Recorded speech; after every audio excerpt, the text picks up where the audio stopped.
విద్యార్థుల సంరక్షణ యూనివర్సిటీ పరికరాల రక్షణ సెక్యూరిటీ సిబ్బంది బాధ్యతని Telangana university vice chancellor doctor Ravindra అన్నారు. యూనివర్సిటీ సెక్యూరిటీ గార్డ్స్తో పైరేడ్ కార్యక్రమాన్ని నిర్వహించారు. ఈ సందర్భంగా త్వరలో న్యాక్ బృందం రానున్న నేపథ్యంలో సెక్యూరిటీ గార్డులు ప్రాక్టీస్ చేయాలని చెప్పారు. విధి నిర్వహణలో చురుగ్గా ఉండాలని సూచించారు.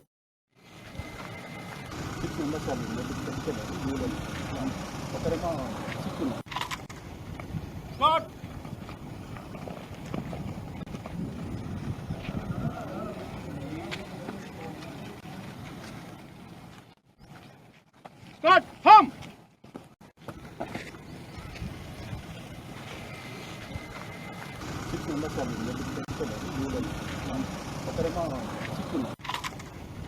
Start!